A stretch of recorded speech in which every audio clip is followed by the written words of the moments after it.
Hi, this is Rob Anderson, owner and creator of the Redemption Trading Card Game. You are listening to the Threshing Floor podcast with John Hendricks and Jake Antoinette. I hope you enjoy this upcoming episode.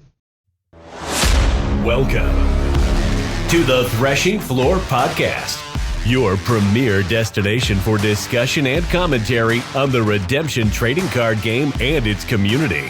Kick back and relax as we catch you up on the latest news, tournament results, and deck building strategies to take your game to the next level.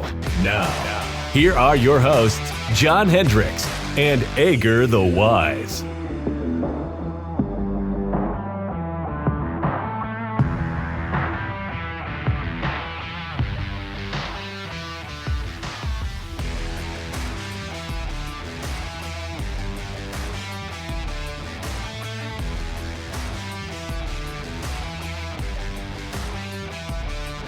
Hi guys, welcome into episode number 81 of the Threshing Floor podcast.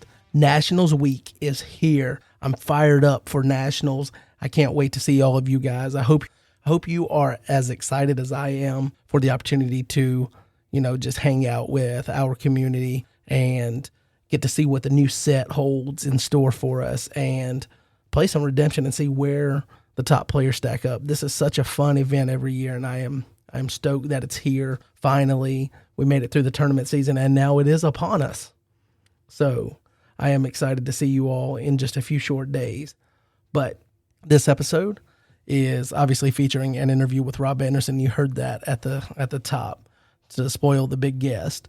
And we do have, about an hour of an interview with him. So another portion of the podcast that I had wanted to do was about an hour of conversation with Jake, going over spoilers that had recently come out and then talking about expectations for Nationals and things like that. And we recorded that, but unfortunately something happened with the audio quality and I didn't think it was up to standard, so we are not going to put that out. And we're just going to have to apologize and say that we're going to work and try to figure out what the issue is with the audio on the setup for Jake, because this is the second time now to where there's been a little bit of an issue. And I will say that I promise to get to the bottom of it so that we don't have this issue in the future and we can eliminate that. But unfortunately, we don't have that part of the conversation. So we're just going to get you right into the interview with Rob. But before I do that, there is something that Rob wanted me to clarify. He touched briefly on categories, and he did so in such a way that he really briefly touched on it, and you might walk away with what he said and thinking that he created categories. And that's not what happened. He worked for the company that licensed it to Milton Bradley, which is now part of Hasbro. The creator of categories is actually Gunther Deegan, and he was one of three people working at Cactus Services in the 80s when that happened, and they licensed that game. And then he was Mr. Deegan's agent until 1999 when he left Cactus Services to focus full-time on Cactus game design.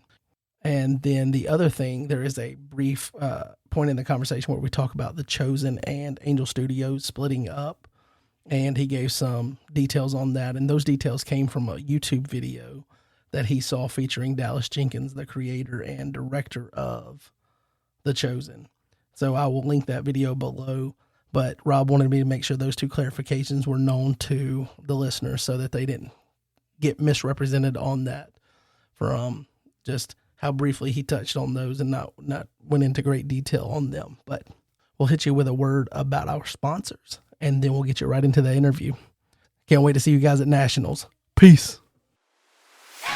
This episode of the Threshing Floor podcast is brought to you by our friends at Your Turn Games.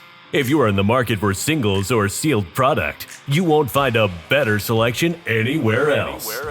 They also feature some of the best custom products the game has to offer with their selection of pre-built Challenger and Contender decks, along with their rotation grab bags. Visit yourturngames.biz for all your Redemption gaming needs. Now, back to the episode. All right, so we are sitting down with Rob Anderson, the owner and creator of Redemption. This is something we've wanted to do for a while Glad we could finally get it done. But Rob, why don't you just take a few minutes and explain, I guess, kind of who you are to the people that might not know in your own words. Okay. Well, I'm a husband and a father of 6 children and 3 grandchildren. And I started in the game industry designing games and licensing them to other companies. Not many. We had one big success when I was very young. We licensed a game called Categories to Milton Bradley. And that was kind of like hitting a home run, game 7, your first time at bat, And I'm very grateful for that. I take very little credit for that. It was so many things outside of my control that were just God's mercy. But it kind of established me at a young age within the game industry. And since then, after that, I developed and presented a number of games to different publishers. You have to develop thick skin quickly because there's a lot of rejection in the industry. But I placed a few other games. I did a card game based on Beast Wars, which was Transformers back in '93 for Parker Brothers, and licensed a game to Ravensburger in Germany, and a card game to Mayfair Games in Niles, Illinois, and what else? A little outdoor game to Pressman Toys. This was all in the early 90s. Well, Categories was 1988, and then the other games came in the early 90s. And so that's how I got started in game design. So a friend of mine, Darwin Bromley, who at the time was the president and owner of Mayfair Games, called me and he said, listen, there's a new game that's just come out called Magic the Gathering, and I think you should take a look at it because it's unlike anything that our industry has seen before, and I think this game category is going to be huge. And this was back the summer of '93 that he called me. And so I wasn't able to get any of the alpha cards, but I was able to get some of the beta cards, and Arabian Nights, which I think was the first expansion set. This was back in the summer of '93. And played it, and I thought, yeah, this is a really interesting game. I'm not too excited about the theme. So I started developing trading card games for other publishers.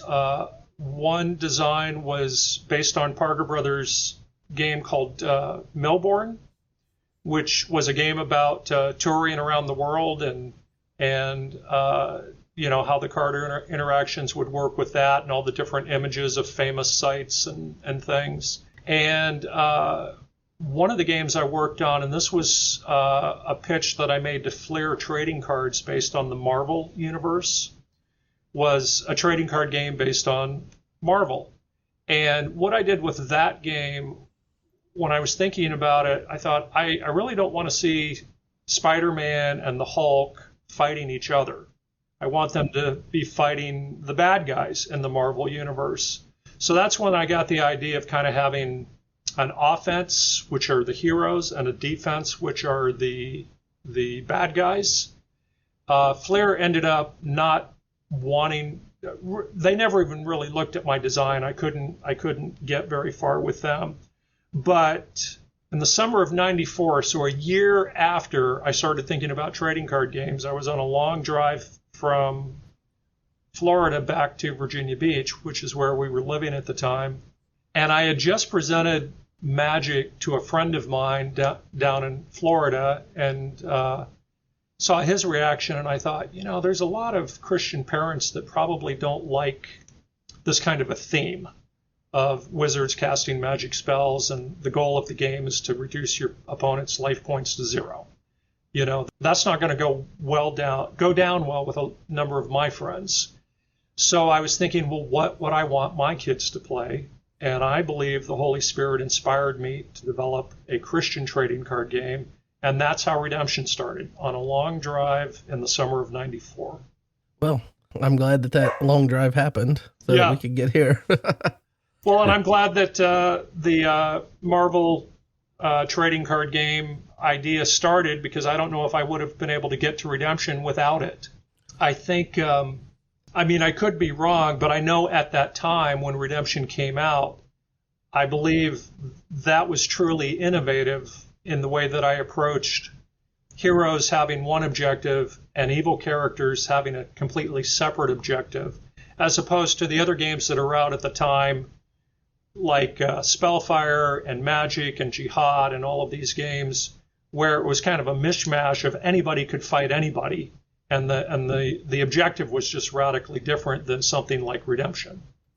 Yeah, that's actually something that someone fairly recently on the Discord, who's a newer player who just found out about the game, they came on and said that that was actually one of the things that they really liked about Redemption, even though they weren't necessarily didn't find it because of like the faith-based part, but just thought it was a very unique game in that sense. That was something that attracted them to it. I saw that post. See, she found it because one of her friends was poking fun at it, and she got interested, and she's like, "Oh, well, this actually might be an interesting game." Right. Yep. Funny how that happens. I feel like there's been quite a few people that's found the game that way, and there's all kinds of different paths to the game. But I guess there's something for a lot of people to like. Some people come for the faith-based element of it, like the theme that you mentioned, not being able to play those other cards and feel right with their own faith. And then other people find it because the gameplay mechanics and kind of the innovative thought of having an offense and a defense versus just the mismatch, as you called it. So I guess right here at the top of my questions is some Nationals stuff. Since Nationals is right around the corner, we're expecting to have a good time in a few days. I guess we can say a few days now because we're under a week away. But since it's right around the corner, what's your favorite thing about Nationals each year? Seeing people that I only get to see once a year. And honestly, some of my best friends are in the Redemption community. People that I don't think I would know. I, for example, knew no one living in Minnesota until Redemption got going. And I'd never been to Minnesota until Redemption got going. So that's... It's a really good thing that you had the Marvel thing and then Redemption came around, Yeah, I would have completely missed out on the land of 1,000 lakes or 10,000 lakes. Something like that, yeah. I don't even think it's 10,000. I think they just kind of either over-exaggerated or under-exaggerated. I think under, it's like, I don't know, it's actually like 40,000 or something like that. Well, it's still a pretty cool state. We like it here. I'll have to make sure that I get up to Minnesota at some point so I can join in the conversation here. We've got lakes in Alabama. We've got rivers too, if you're interested in that. But seeing that this is being billed as the 30th national tournament for the game, can you just kind of tell us how it's changed throughout the years? Like, obviously it's going to be much different now than it was at the first one, but kind of what has that journey been like through the years? Oh, sure. Well, the first national tournament was actually the same week that the game released. So everybody that played in that national tournament, which was at the Philadelphia Convention Center in Pennsylvania, it was at the Origins Game Fair, 1995. So we introduced the game, taught people to play the game at our booth, and then a couple of days later, we were in the gaming hall running the tournament. And we only had one category. It was the closest thing I could compare it to would be Type 1 2-player. So that's how Redemption is not quite 30 years old, but we're having our 30th national tournament because we're counting week one as the first national tournament going back to 1995. And then a month later, we did our world tournament at Gen Con, which was when Gen Con was still in Milwaukee. And the reason we built it as the world tournament is more international people tended to come to Gen Con than come to Origins. And we were kind of just following the example of other trading card games where they were doing their national tournament at Origins and then their international tournament, world tournament at Gen Con. So that's how that, and that was kind of the pattern, I want to say at least through 1998, where we would do a national tournament at Origins and then the world tournament at Gen Con. And it was actually Doug Gray who, and I may be off by a year, but I believe the 1999 tournament, which Doug Gray hosted in Ohio, was the first time that we had taken the national tournament away from a game convention and run it as its own separate event. Yeah, that's a cool history. I mean, neither of us are going to be able to, or we're there to be able to fact check you on that. So, do you have a favorite nationals memory of all the ones that you've been to? I know I've been to a couple where I think you weren't able to make it because you had another commitment or something with other part of the business. But of all the ones that you've been to, do you have a favorite, or you can maybe pick a few? Yeah. I have a memory about you specifically. Open the can of worms. You were a little guy, and I'm going to brag on your brother, but this was when nationals was at Hofstra University in New York on Long Island. Oh yeah, yep. And you were maybe 7 or 8. You were young. 2006, I think, right? You were young. Yep. And something was going on with your deck, and Justin was in the middle of a game, and you came over to him under duress. And your big brother calmed you. He stopped playing, and your big brother calmed you down and basically just put family first and took care of you.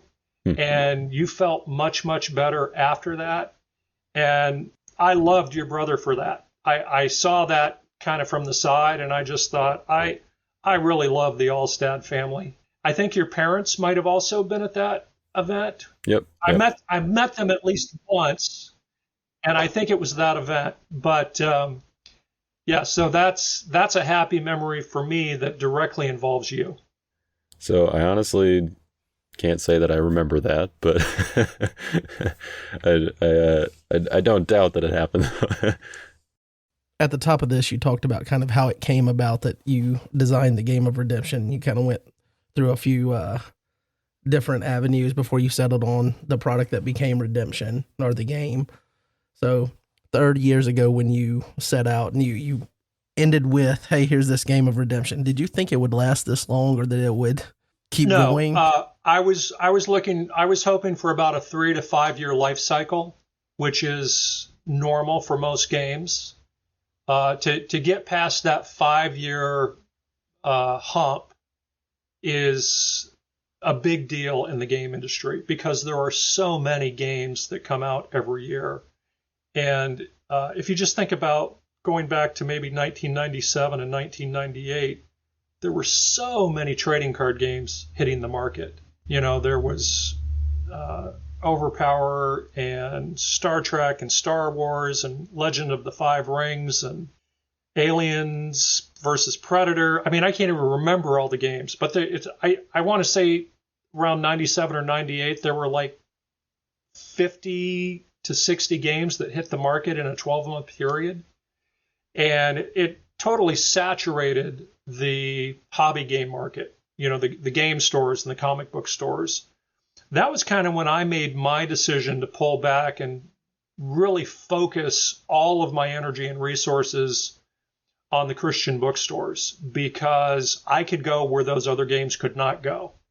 And for me to compete against Star Trek and Star Wars for shelf space and for player bases in at that time, it just didn't make any sense to me that people were going to be like, oh yeah, let's play Redemption, not Star Trek on a Friday night. Mm-hmm. So it's definitely, we've had to adapt over the years. One interesting thing about the early game design that I really kicked around hard for about 3 or 4 months playtesting it was, we would add up the scores, your strength and your toughness, and then we would roll dice to determine battle outcomes. And I think that's just because I had played so many games up until that point where there was some form of dice chucking, and it was hard for me to let go of that and just completely focus on the cards. But I think that was the best move in the long run, to abandon the dice and just really focus on letting the card interactions determine everything. So the dice were used, or so you'd determine or look at the numbers, and that would determine like how many dice you would roll or something like that? No, it would be more like I was using 8-sided dice, and whatever the score was for your hero and my evil character, then we'd roll dice and add that roll to whatever our strength and toughness. Oh, I see. Okay. In fact, there were actually 2 different 8-colored dice, and one was for strength and the other was for toughness. Oh, okay. And I mixed around with different things like, okay, well, what if I did an 8-sided dice for this and a 4-sided die for that? And, I just tried different things. But I realized in playtesting that, and just in marketing, just thinking it through and talking to people, it's like, I want to sell cards. I don't want to sell dice. Yeah. But if we're looking for a side event that we need at Nationals or something like that, we could... You can play New Classic category. with it, or what is it? Type Path? Yeah. Those the 25 card decks. Yeah. So you mentioned that you were able to go where other cards, other game designers couldn't go when you focused on the Christian bookstores and things like that. Do you think that contributed to the longevity of Redemption? Oh, yeah. So many people in the industry took me under their wing early on. Darwin Bromley, who I referenced at Mayfair Games, I don't know why he befriended me, because he was already well established and had a successful company. And I think I was 25 when I met him. And he just took a liking to me and would just kind of help me and mentor me along the way. In fact, my first Gamma show, which is the Game Manufacturers of America trade show, I didn't even have a booth display at that time because I was just getting started. I was literally still in grad school, Regent University, and I was working on my master's thesis while we were bringing Redemption to market. 95 was a very full year for me. And so he loaned me one of his booths shipped it to Las Vegas with his materials. He shipped an extra booth for me, and I used his display materials to set up my booth at Gamma. In fact, going back 6 months, I should point out, originally I wasn't going to publish Redemption. I was going to license it like I had licensed other games. And I actually had an offer from Catico Games in Chicago. They wanted to publish the game and pay me a royalty. And without getting into all the details, I'll just say it became apparent that wasn't God's will. That, we had a war chest of money from Scattergories royalties that was just sitting in the bank, and we used part of those funds to create Cactus Game Design, which is a publishing company, and bring Redemption to market. They didn't make me an offer, but Decipher Games was based in Norfolk, which was about 20 minutes from my office, and I was friends with those people. At the time, they were publishing the Star Trek and the Star Wars trading card games, and I showed Redemption to them, and they said, our plate's really full with these other 2 games, but have you considered publishing the game yourself? And I really hadn't. I felt like I didn't. Again, I was still in grad school at the time, and I was kind of part-time school and part-time working my business. And I did some research, wrote a business plan, and talked to some key accounts in the Christian market and also some opinion leaders in the Christian market, like Focus on the Family, the Baptist Sunday School Board, Campus Crusade for Christ. And I said, this is what I want to do. If I publish this game, would you support me or would you attack me? Because I didn't want to get on the list of a game that they were coming out against, because most Christian bookstores were suspected redemption. It wasn't Bible Man, it wasn't VeggieTales. And they didn't really, even though Magic and games like that had been out for about 18 months at that time, they were completely unaware of those games. So, yeah, I could see there being some hesitation because it's not necessarily, or it kind of has some similarities, I guess, to those other games that, even though it's based on the Bible, does the gameplay kind of mimic what, I don't know, I feel like that's just kind of a typical thing to, it's good to be skeptical, I guess, of things, whether or not they actually line up with, our beliefs and whatever, but yeah, could see that being a problem, but I'm glad that it worked out to have the opposite effect and promoting the longevity of the game. Yeah, it took a while. Making the heroes look heroic and be heroic, that wasn't too hard.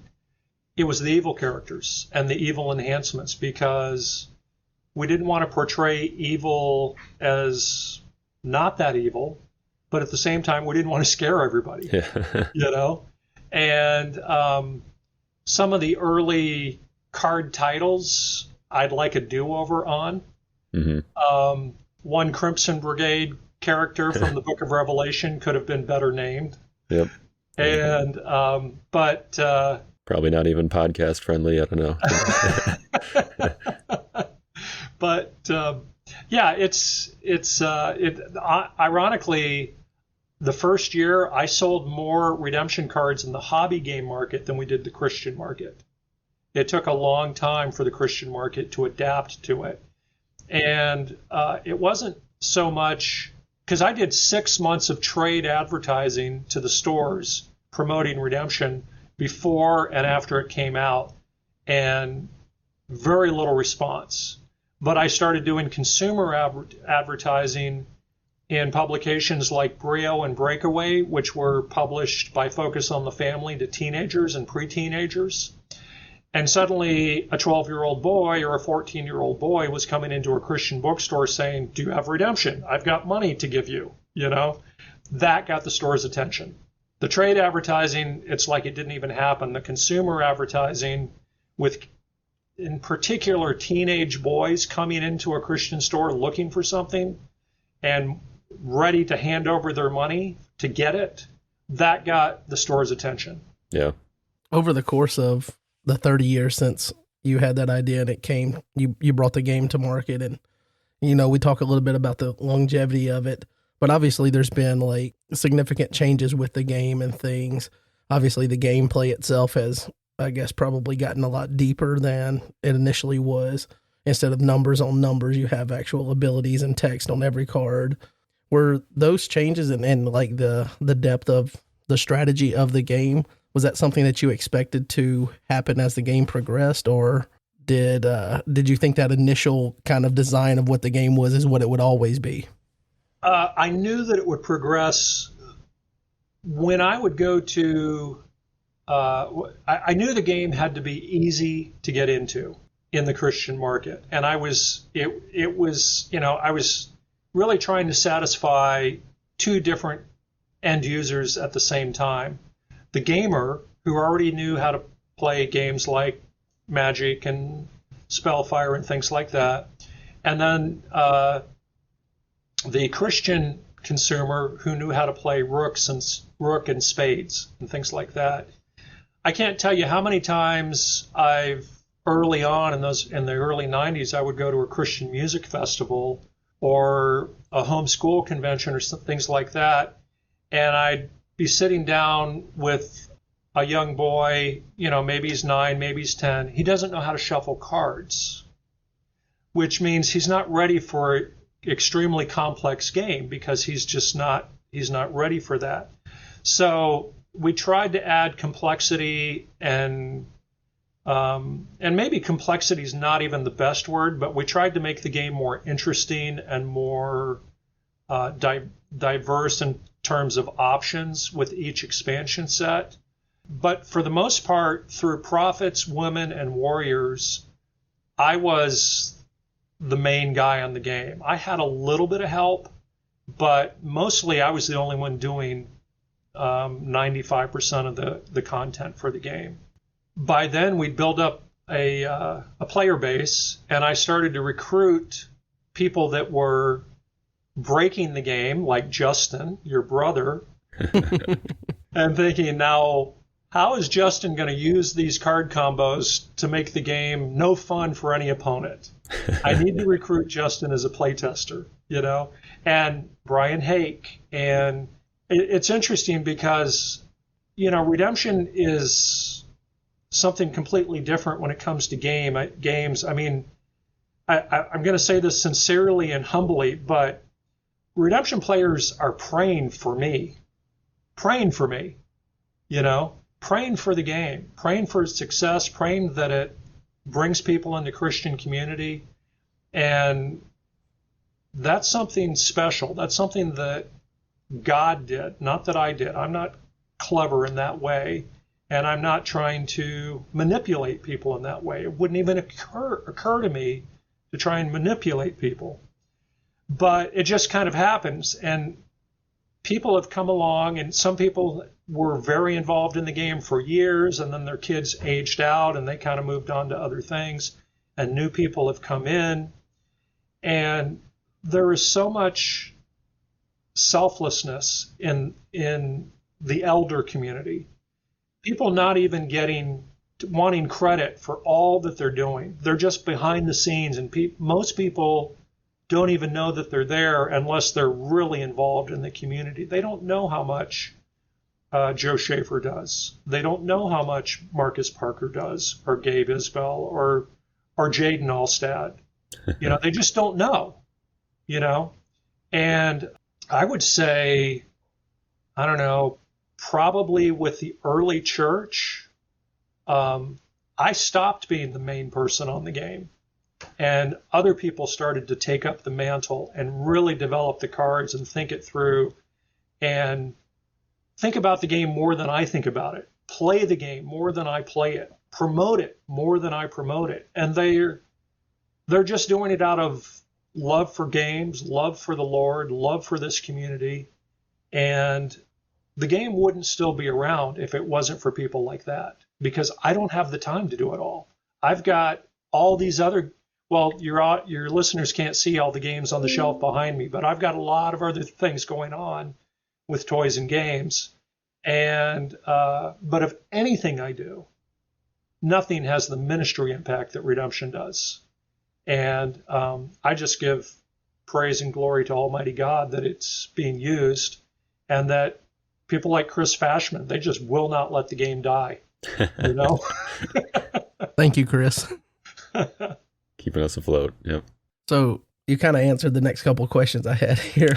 So one of the ones you kind of touched on is the community that the game has, and it's so different than any other game because, like, all games have a community, but what brings them together is just the game. But this game has also a lot of people having the same faith background, not necessarily same denomination and things. There's differences there, but having just the same faith in, Jesus as our Savior. How does that burden fall on you? Like, how do you handle that, knowing that you're kind of the steward of this community that's been created from this game that you, I guess, designed mostly in a long car ride way back when? Well, I got the idea in a long car ride. There was a lot of work after that, but I know exactly what you mean. I think because I was raised an evangelical Protestant and then later converted to the Roman Catholic Church in the late 90s, I kind of see different perspectives, because it's not as though I wasn't completely in love with the Lord Jesus before I became a Roman Catholic. But now I understand both communities a little bit better. One of my favorite examples, and it's not around anymore, but it was there for years, was Leesburg, Florida.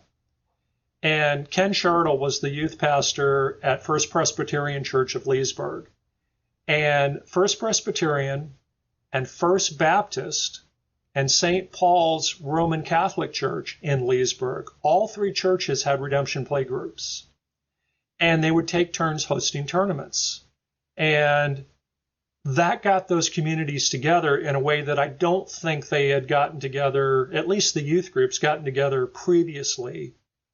And it was just kind of a dream come true for me that the body of Christ, in a very small way, through redemption, was moving closer to, one body, one church, not a whole bunch of different churches, but one church under our great high priest. That's what I want. Very well said.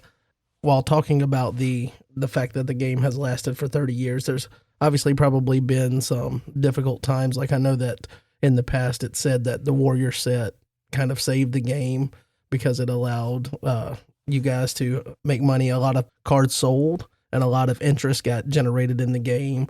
We had kind of, I guess, maybe a similar thing with GOC. It seemed like there was a real uptick in activity when GOC released.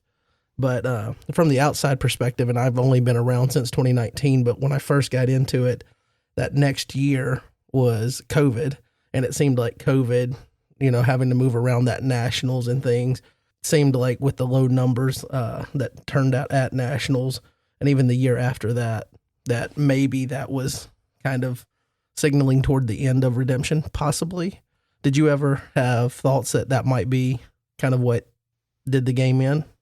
Well, I'll go a step farther than that. During COVID, it wasn't just, is redemption going to survive? Is Cactus Game Design going to survive? Because my core markets were not allowed to be open. Christian bookstores were told they were not essential, and so they couldn't be open. And at the time, my biggest e-commerce customer, christianbook.com, well, they're in Peabody, Mass, and their state was extremely restrictive on the COVID lockdowns. They couldn't, they couldn't go to work and mail order product to customers. I mean, it was everything that Massachusetts did is the opposite of what South Dakota did. South Dakota was wide open, and states like Massachusetts were really locked down.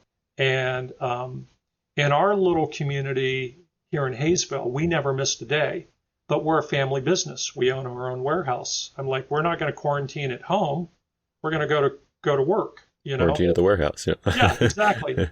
And so we kept going, but 2021, those were basically just years for us to survive, to keep expenses down and to just, refer everything to the will of God, which is what I always try to do, and just trust in Him, because there were too many things outside of my control, and I had to just refer it to God. Going back to Warriors, just to circle back to that for a moment, one of the things that made Redemption and Warriors very popular, excuse me, and this is in 99, was Pokemon came out in 99. And suddenly parents who had never heard of Magic the Gathering or Jihad or Spellfire, they heard of Pokemon. And they started looking for a solution, an alternative that they would want their kids to play. And people thought, oh, you did Redemption in response to Pokemon. No, Redemption's already been out for 4 years. But 1999 was Redemption's biggest year other than the initial launch, because people were looking, they suddenly became aware of trading card games in the general market. Not just gamers knew about Pokemon, but moms and dads at your local churches knew about Pokemon. I mean, they were having Pokemon card nights at Burger King on Tuesday night, And so that really gave Redemption a boost. And that's an example of something that's completely out of my control. So it sounds like we need to design another game that's even more secular and, not God honoring as Pokemon. And then, we'll have an even bigger surge of people. Oh, wait, no. Seems a little risky. So I guess at kind of around that time is maybe when there was, is that kind of around, or the COVID time and after that, was that around the time when there was the need for kind of this, additional funding, or, we kind of heard that the Redemption Roots, that project was kind of your idea. Was the goal behind that kind of to kind of supplement some of what, the down tick was, or during COVID, or where was that kind of just a little bit further beyond, and how has that goal been achieved in the way that you envisioned it? It's exceeded my expectations. We had come out of the financial duress that we were under, and starting to get healthy again, get whole again financially as a company, before Roots came on the scene. Initially, and this goes, I'll go back to Chris Fashman. He kept pushing for a fundraiser to support the game. The fundraiser initially was going to be for the 5th edition starter decks. Okay. And that was what that was going to be for. And we ended up having, right at the tail end of, I guess this would have been 2022, we ended up finishing that year really strong. One thing that COVID forced me to do was adapt and focus much more on e-commerce sites, in particular Walmart Marketplace and Amazon. And those sales really started to explode, where I had no expectation of what fall of 22 would be like, because we had no previous real history to look at. Sure. And the numbers were so amazing the last few weeks of 2022 that I told John, I said, you know what? I mean, not John. I told Chris Fashman, I said, honestly, I've got enough money, cash on hand, to print the 5th edition starter decks.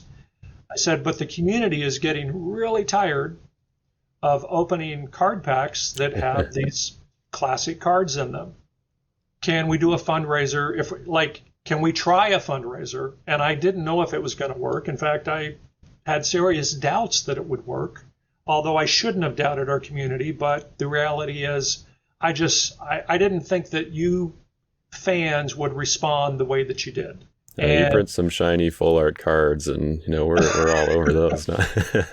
But Roots was kind of let's hope this fundraising is semi-successful. And I had tiers that I had gone over with John. I said, well, if we raise this much money, we can do these many cards. Mm-hmm. And if we raise, and you guys just kind of blew through that fundraising ceiling in a matter of weeks. And suddenly myself and the elders were running to catch up, because we're like, okay, we thought we were going to do this many cards, and we've got to come up with really double the number of cards we were kind of thinking we might have to develop. So we had to come up with a lot. I mean, it was a nice problem to have, but that was a true blessing. And I'm hoping to be able to use the fundraising model again for another project when we need it, because the community is just so amazing. Yeah, and I think we're all very grateful for the way that worked out. I mean, if you've listened to the podcast at all before, I think you know how John Hendricks feels about the scroll cards, or like the classic cards, as we call them. And, but no, I think we've all been very excited about Roots and what it brought to the game. I'm glad that project has been successful. I think the initial thought when we had Roots and we did that fundraiser, it was kind of like we went through this little dark period with COVID or whatever, and we're kind of on the other side of it. And I know that around the same time, new sets had come out with reusing like Disciples packs with just a sticker on it and things. So it seemed like you were in that saving cost as much as you could phase, and then allowing the community to be able to support the business so that we could get new packaging, get new cards in the back of the packs and things like that. It just feels like we're on the other side of something. Now we're trucking along for, I guess, the next 30 years, maybe. If God wills. I will say one thing that I'm very much encouraged about. One thing that I really measure on the game is starter deck sales. And in 2024, starter deck sales are up nicely. And I know Tyler tracks, not every week, but every once in a while he takes a peek at how many QR code scans we get for redemption, how many unique scans. And that is also up. And what that tells me is we're getting new people into the game. And some of you have been playing the games for years and years and years, and I love it. But I also love seeing new people come into the game. Absolutely. That's kind of the lifeblood of any game, is to keep the community growing. Because obviously there's going to be people that step out for whatever happens in life and things that pull you away. And obviously to be able to keep the community growing is important. But with us getting those new packaging and things, that the fundraiser, I think it was like an additional thing that was added after we got Roots funded, was like, hey, you can get some new packaging. And obviously we've got those, and we've seen those for what's going to be coming out at Nats, Israel's Inheritance, and also Israel's Rebellion.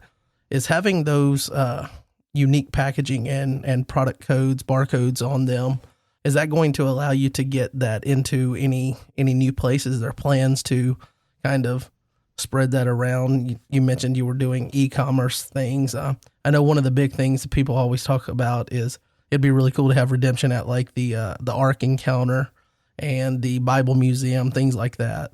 Is there any plans to use the packaging to leverage that? Yes. In fact, we already have. We already have distributors who haven't been able to sell, for example, the Gospel of Christ or Israel's Rebellion, because we had no actual packaging for it. They couldn't receive it and merchandise it using a disciples pack with a sticker over it and the wrong UPC code.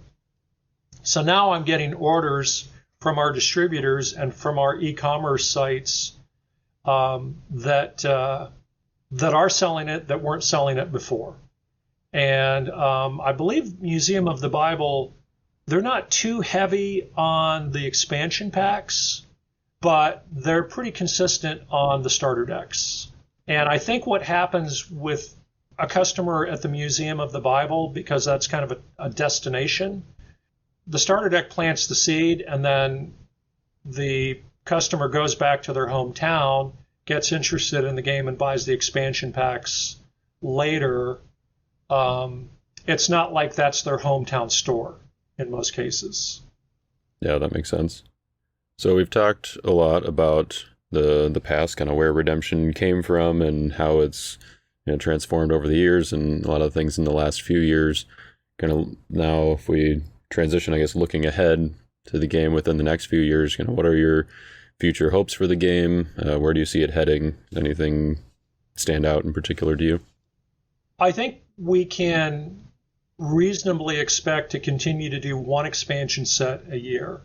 And I think the minimum size of that expansion set, based on the printing options we have right now, is 129 card set. That's the minimum card pool size for each year's set.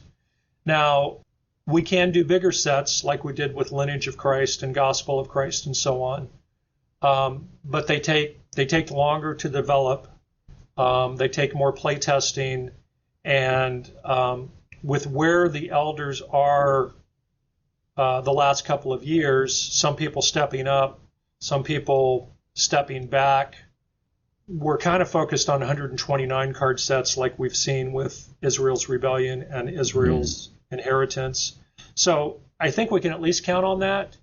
Now, I'd like to do larger sets if we have the resources to do it.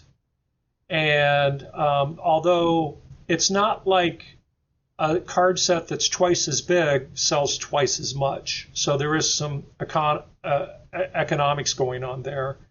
Sure. And then there's also the issue of, do the players really want a massive set every year, or are they more comfortable with a smaller set that they can absorb? And that's just something to be discussed and thought about. I know for myself, I can absorb a smaller set easier than I can absorb a massive set. It takes me a lot longer to absorb it, but that's me. And for myself, I say the more the merrier. No. I'm not surprised. Now, there is a David film coming out next fall. It's an animated film. And in addition to an expansion set next year, I'm leaning into doing some type of a David-themed starter deck set. And to basically ride that David film wave.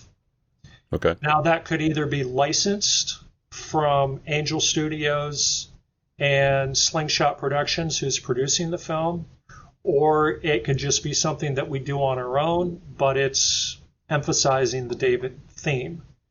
And I've been in discussions with Slingshot and Angel Studios for about a year now. In fact, they came to me, not for this particular project, but for another project. But that's how I got the relationship going with them. And I would like to do a licensed starter deck set. The only other license we've ever done for Redemption was the Angel Wars booster packs.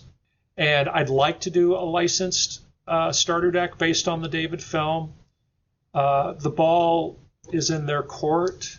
They have said in principle that they want to do it, but they haven't sent me a contract. And until I see the contract and the terms and the obligations of that contract, I can't commit to it. But one way or the other, I would like to do, in addition to an expansion set next year, a new starter deck next year.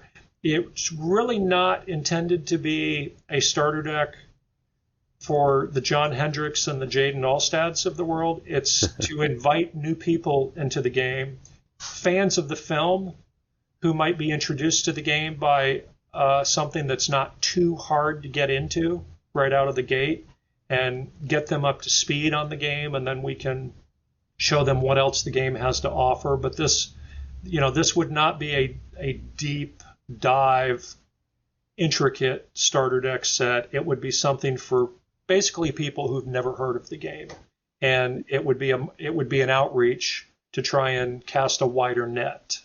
Very cool. So this would be a little bit more, even more on a basic level compared to like the Israel's Deliverance starter decks that we from the last couple of years. Yeah, I would say it would be at least no more complex than that, if not a little simpler. But that is probably the best model, or that's kind of the target we're aiming for, or a little bit simpler, but not. It's really to invite people into the game who've never heard of it, and to use the film, to ride that wave and get more people into the game. So that's what we're discerning. I'd like to license it. They tell me that they want us to do it, because who else can do Redemption? I'm not stepping on anybody else's toes. I mean, they can give Hasbro all the other game rights. They can give Mattel all the other game rights, or whoever. But nobody can do Redemption except me, or maybe I should say except us. But we'll just see what they do. I'm referring it to the will of God is the bottom line. Yeah, absolutely. And with the popularity of The Chosen, like I know a lot of people in the Redemption community talk about that, and the other things that have come of the kind of Christian media scene in the last couple of years. I think sounds like a great opportunity. Creating a relationship with Angel Studios seems like it could be beneficial. Like, as long as the first thing here works out, then maybe there's room for future partnership down the road. Yeah. But I'm talking to them about 3 different properties, but the only one related to Redemption is the David film. So no special Disciples release with reprinted characters from The Chosen? Well, you understand The Chosen and Angel Studios have parted ways. Oh, I did not. Yeah, that's news to me too. Yeah, that's why season 4 was so delayed in streaming. So The Chosen is now streaming it themselves with their app called Come and See. And the Pay It Forward program that was part of Angel Studios, The Chosen is now still doing their fundraising program, but they're getting all of the funds from donations, as opposed to 40% of the funds from the donations, which is what I understand they were getting from Angel Studios, 40 cents on the dollar. Getting the inside I guess you business learn scoop something here. every day. Now, obviously, we talked earlier about Nationals being right around the corner, and part of the excitement for Nationals each year is there's usually some kind of card release with the new set coming out, or getting the first look at starter decks a couple of years ago when we did that in Iowa. But you've obviously had a chance to look at the new set, and we've had a bunch of cards spoiled, but we haven't had it all spoiled. So it's hard to conceptualize and think of the different themes and things. But as you looked at that set, how excited should we be about Israel's Inheritance? You're not going to like it. I would keep your money. Just keep playing with the cards you already have and have fun. So I'll bring 2 or 3 displays, and if somebody wants to buy them, they can. See, I did a little bit of play testing, and I think you're right. Yep. Yeah, John's good at finding out information, and I'm not going to give him any on that today. You're going to have to wait. You're going to have to wait till Thursday when I get there. So okay, but, I guess we're inside of a week. I will tell you there is one surprise. Okay. There is one surprise. Yeah. Okay, so there is a surprise. There's a surprise. Okay, well, we'll have to do some off-air speculating on what that could be. But I guess there's no hope to get the next question here answered. Do you have a favorite card from the set? From this particular set? Yep. I honestly don't know what's been spoiled and not spoiled, so I'm not going to answer that because that's what we were hoping for. I am a part-time fisherman. I was just throwing the hook out there. Yeah, I don't think. Never know. I feel like you're the. If there was anybody that the elders couldn't be upset with about spoiling a card in advance, I feel like it's you. I think that. All right, I'm trying. Yeah. Jaden brought up a point this morning before we jumped on the call here that it might be good to ask this question, but do you have a price for what the new set's going to cost at National? Someone asked that in Discord yesterday. And then how much product and how many boxes might an individual be able to purchase at Nationals? I hope you're bringing more than 2 or 3. Yeah. I usually do a little bit of an extra discount for people that travel to Nationals because, you can't get there for free. You can't eat for free. You can't sleep for free this year. Yeah. So I was just thinking $100 a display box, which is what Israel's, what I usually do, which is $20 off. And then if I can fit them in my truck, because I'm going straight from Nationals to the Christian Product Expo in Fort Wayne. So I'm basically doing 2 events on this trip. I'll be at Nationals Thursday through Saturday. I have to leave probably around lunchtime Saturday to drive down to Fort Wayne and unload my display materials into the convention center before they close up. But I'm hoping to bring some uncut sheets from earlier sets, and I was going to offer uncut sheets for $20 while they last.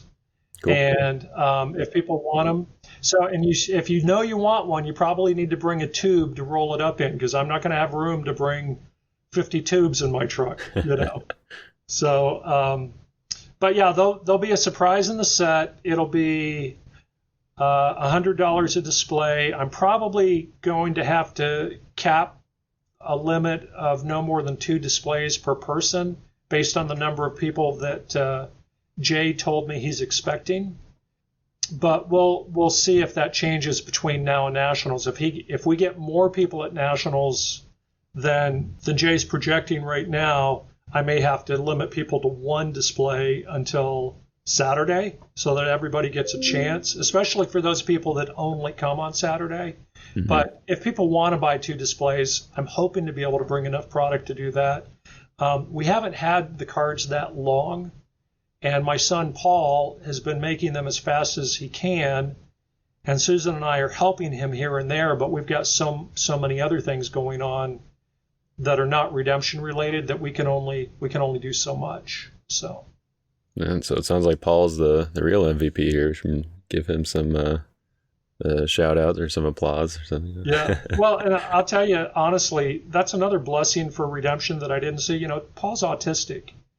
And we've been able to kind of create a sheltered workshop for him in our family business, for him to do something he's really good at and enjoys doing. And that's just the Lord planning ahead before I even knew that I was going to have an autistic son. And so it's happy work for Paul, and it's a great blessing to Susan and I to have somebody who enjoys making card packs hour after hour after hour, Yeah. And so the Lord has truly raised me up from nothing, and I am so grateful for, all that he's done in my family and my business, and I'm very humbled by it. I'm very grateful, and I'm grateful that the community understands that we're not Wizards of the Coast. We're not Pokemon, and we just, we're doing the best we can with our little family business, and we're modestly successful. I would go beyond saying that we understand and say, at least, I can't speak for everyone, but I'm thankful in part for that, because it shows that your motivations are not just like, okay, what can we put out to get the most money, and that's one thing that I think there's been a lot of release fatigue, recently with Magic the Gathering, at least, all the cards that they've been releasing, and of course we all want, more cards. It's exciting to have new stuff out, but I think we really get that from you, from the Elder team, the card creation team, everything of just the heart of the game isn't about, what we can, make for ourselves, but it's what can we, give to the community and ultimately, build up God's kingdom and glorify him. So yeah, that's great. I do have, I guess, one other question, just asking about the fundraiser stuff. I know initially it was done kind of, you put your order in and then it was going to get printed. Do you have any of those on hand that you might be able to bring to nationals to sell? Or, because I feel like there's still a pretty good market for people buying the fundraiser stuff if you had it in person. I hadn't planned on bringing it just because I have so many other things to bring for two different events, but they don't take a lot of room, so in theory I could bring them. So John Mihalician actually asked me if I was bringing fundraising cards to nationals, and I said, I'm not planning to. If you need something, order it now, and he ordered this past week and I shipped it. So I wouldn't count on that. If you have something, if I can make it work, I will, but I've already got a lot of plates spinning on poles, so. Fair enough. I guess that concludes all the questions that I had written down here to ask you. And I do thank you for your time going over and kind of giving us a little backdrop on kind of how the game first developed and how it's coursed through the years to now to where like we're at this excited moment of the 30th national tournament, getting ready to, I guess the national tournament kicks off celebrating the 30th year of redemption, since you mentioned that it happened the first week. So all that's exciting, but I'd just like to give you the floor if there's anything you want to say to the community at large or the player base for the game. I'd just like to give you the chance to speak to them. Well, I would just say that I'm very grateful for the support over the years, the prayers, the patience. We've survived all of our mistakes, and I made a lot of them, especially the first couple of years. It's amazing that the decisions I made early on in the game, both in terms of advertising, the events we went to, and some of them were great, but some of them were just a complete money pit.